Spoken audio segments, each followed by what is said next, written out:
सम्पूर्ण महानुभावहरुमा हार्दिक स्वागत गर्न चाहन्छु। बागमती प्रदेश वन तथा वातावरण मन्त्रालयको आयोजनामा हेटौडामा हुन गइरहेको प्रथम बागमती कौलेती वन गोष्ठी कार्यक्रमका एकदम परिकल्पना गरेर हामीलाई यो आजको दिनसम्म ल्याउनु हुने हाम्रा अग्रज फरेस्टर विष्णु प्रसाद आचार्य सरलाई आसन ग्रहणको लागि म हार्दिक अनुरोध गर्न चाहन्छु। यो कार्यक्रम व्यवस्थापनको संयोजक पनि हुनुहुन्छ उहाँ। र यो कार्यक्रमको विषयमा यो किन आवश्यकता रह्यो, यसको औचित्य के छ, यो कसरी आयो त भन्ने विषयमा र सम्पूर्ण सहभागीज्यूहरूलाई स्वागत गरिदिनको लागि म यस गोष्ठीका संयोजक एवं डिभिजन वन अधिकृत विष्णु प्रसाद आचार्यज्यूलाई म स्वागत मन्तव्य सहित आफ्नो भनाइ राखिदिनुको लागि म हार्दिक अनुरोध गर्न चाहन्छु। धन्यवाद कार्यक्रम सञ्चालक एवं यो व्यवस्थापन समितिका सदस्य सचिव गोविन्द भाइ, यस कार्यक्रमका अध्यक्षज्यू, हाम्रो अभिभावक आदरणीय माननीय मन्त्रीज्यू, प्रदेश निर्देशकज्यू, वन क्षेत्रका विज्ञ, लामो समयदेखि वनमै काम गर्नुभएका र हाम्रा प्राय सबै कार्यक्रममा आफ्नो आइडिया सेयरिङ गर्दै वन क्षेत्रलाई सुदृढ गर्न लागिरहनु भएका समग्र वन क्षेत्रका अभिभावक doctor Vishwanath Oli sir, Pashupati sir, पूर्व डिएफओ साथीहरू, शिवदाई, सबै यस हलमा रहनुभएका हामी सबै कौलेती वन महासङ्घका साथीहरू, मिडियाका साथीहरू र सबैभन्दा धेरै चाहिँ भए पनि नभए पनि एक माना भए पनि, एक मुठी भए पनि, एक पाथी भए पनि, आफ्नो भागमा जे जति परे पनि त्यसैलाई सन्तोष मान्दै थोरै भए पनि आफ्नो क्षेत्रको कौलेती वन संरक्षण, सम्वर्धन र प्रवर्धन गर्दै यहाँ आइपुग्नु भएका तपाईँ सम्पूर्ण कौलेती वनका उपभोक्ता साथीहरू, हामीसँग मूलत आयोजक बागमती प्रदेश भएको हुनाले बागमतीका साथीहरू स्वाभाविक ढङ्गले बढी हुनुहुन्छ, तर हामीले पूर्वदेखि पश्चिमसम्मका केही सेलेक्टेड जिल्लाका साथीहरूलाई, उपभोक्ता साथीहरूलाई पनि बोलाउन सफल भएका छौँ। उहाँहरूका आइडी पनि हामी सुन्नेछौँ।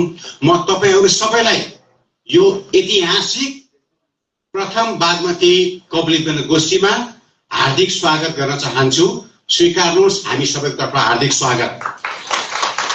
मैले यसलाई ऐतिहासिक भन्ने चाहे 2071 सालमा डाक्टर विश्वनाथ ओली सर वन विभागको महानिर्देशक हुनुहुन्थ्यो।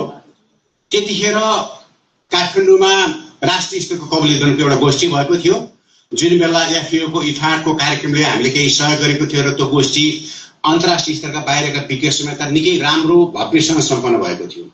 मेरो जानकारीमा भए पश्चात पहिलो पटक हामीले यो गोष्ठी आयोजना गर्दैछौँ।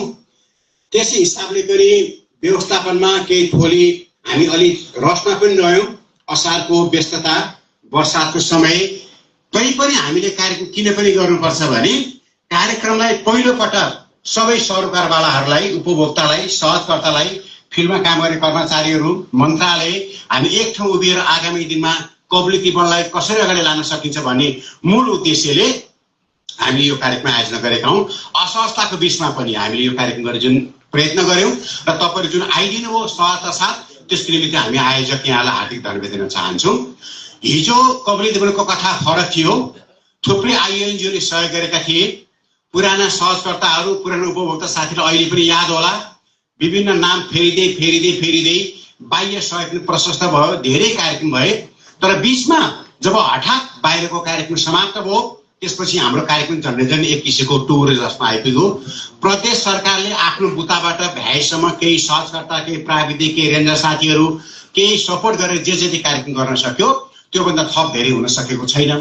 तर अबका दिनमा कौलेती वन राज्यको तर्फबाट हेर्दाखेरि साझेदारी वन ठुलो होला, ट्रान्जिसन ठुलो होला, उपभोक्ता धेरै हुनुहुन्छ होला, सामुदायिक वन पनि त्यस्तै ठुलो अवस्थामा छ।